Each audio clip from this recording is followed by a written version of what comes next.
Nosso objetivo nesse exercício é transformar essas frações em porcentagem.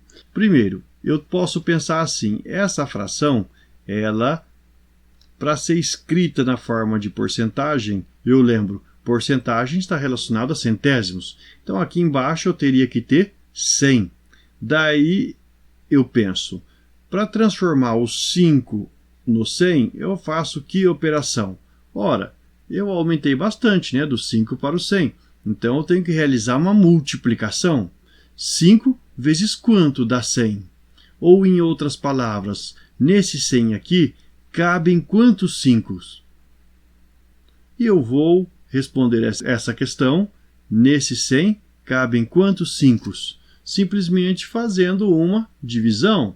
Quando eu dividir 100 por 5, eu consigo determinar quantos desses 5 cabem aqui no 100. Vamos fazer isso. Eu começo com o 10. Então aqui eu vou ter 2. 2 vezes 5, 10. Para 10, nada. E abaixo esse 0. Quando eu faço isso, eu coloco outro 0 aqui. Pronto, dá 20. Isso significa o quê? Que cabem 20 números 5 no 100. Então aqui eu posso multiplicar por 20. Quando eu multiplico 5 por 20, eu obtenho 100. Mas só que eu não posso fazer isso só no denominador da fração, eu também tenho que fazer no numerador. Então eu vou multiplicar o 4 por 20. 20 vezes 4, 80. Então aqui agora eu tenho uma fração que tem o denominador 100. E a representação especial para esse tipo de fração é o numerador, que é 80, e para representar os centésimos, o porcento. 80%. E se você quiser escrever esse valor na forma decimal, como é que você faz? Eu tenho 80 centésimos. Ele seria 0,80. 80 centésimos. Vamos agora transformar essa segunda fração em porcentagem. Do mesmo modo, eu posso raciocinar. Eu quero encontrar uma fração que seja equivalente a essa primeira e que tenha o denominador 100. Daí eu penso, eu vou ter que transformar o 20 em 100. E para isso, então, eu vou ter que multiplicar o 20 por um número. E que número que é esse? Bom, eu tenho que ver quantos 20 cabem no 100 para eu poder fazer essa multiplicação. Eu vou lá fazer a divisão para determinar quantos 20 cabem no 100. Eu vou dividir 100 por 20. Se eu comparar só o 10 com o 2, eu vou ter 5. Vamos ver o que acontece. 5 vezes 0 para 0, nada. 5 vezes 2, 10 para 10, nada. Logo, deu 5. Então eu tenho que multiplicar o denominador por 5 para que o denominador da segunda fração aqui seja 100. 5 vezes 20 realmente é 100. Só que eu não posso fazer isso só aqui no denominador, senão eu altero a fração. Eu tenho que fazer também no numerador. Então eu vou multiplicar esse 3 aqui no numerador por 5. 3 vezes 5, 15. E a gente tem agora 15 centésimos. Mas essas frações com denominador 100, elas têm uma representação especial na forma de porcentagem, 15%. E se você quisesse a representação na forma de decimal, como seria 15% na forma de decimal? Bom, eu escrevo 0,15. Pronto. Esse daqui corresponde a 15%. Vamos para a terceira fração. Nessa outra eu vou pensar da mesma maneira. Eu tenho que arranjar uma fração que tenha denominador 100 e seja equivalente a essa primeira. Em outras palavras, eu tenho que transformar o 10 em 100 e eu faço isso multiplicando 10 por algum número e você já pode pensar logo que 10 vezes 10 dá 100. Então você coloca aqui o 10, 10 vezes 10 realmente dá 100. Para não alterar a fração, eu tenho que multiplicar também o numerador por 10. 10 vezes 7, 70. Logo, eu tenho aqui uma fração especial com o denominador 100, que corresponde a 70%.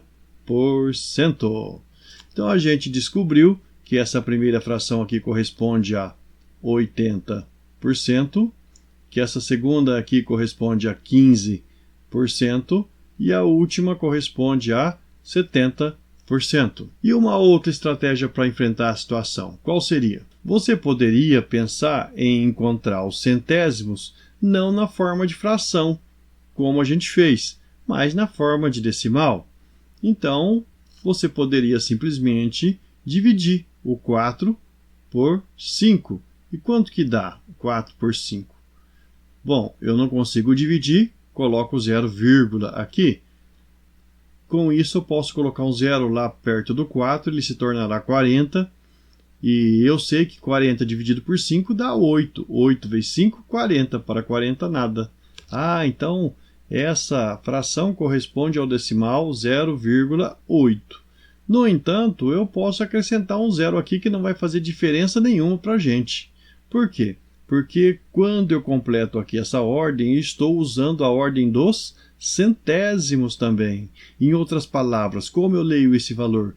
80 centésimos. E 80 centésimos é a mesma coisa que 80%. Está aí uma outra maneira de resolver o problema. E nesse caso aqui, 3 dividido por 20, eu vou lá e faço o cálculo. Lembre-se, barra de fração está associada à divisão. 3 dividido por 20, não tem como dividir, coloco 0, ali na chave, mais um 0 lá em cima. Agora eu tenho 30 dividido por 20, isso dá quanto? Dá 1. 1 vezes 0, 0, para 0 nada, 1 vezes 2, 2, para 3, 1. Sobrou 10.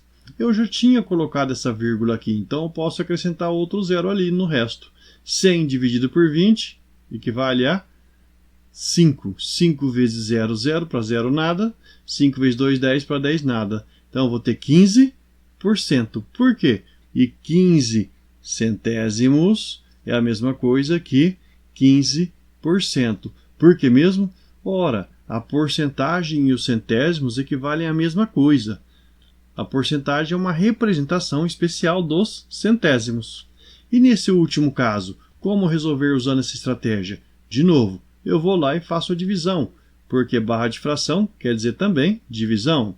7 dividido por 10, eu não consigo porque o 7 é menor, então vou colocar um 0, aqui e posso acrescentar um 0 perto do 7. Ele se torna 70. 70 dividido por 10 equivale a 7. 7 vezes 10, 70, para 70 nada. Logo eu tenho aqui 7 décimos. No entanto, eu preciso de centésimos. Ora, se eu colocar um 0 aqui à direita do 7, não vai alterar em nada o valor. E eu vou ter 70 centésimos. É isso mesmo, 7 décimos é a mesma coisa que 70 centésimos. Com isso, a gente já pode pensar, ora, se eu tenho 70 centésimos aqui, eu vou ter então, lá na representação na forma de porcentagem, 70%. Pronto. Essa daí que é a ideia.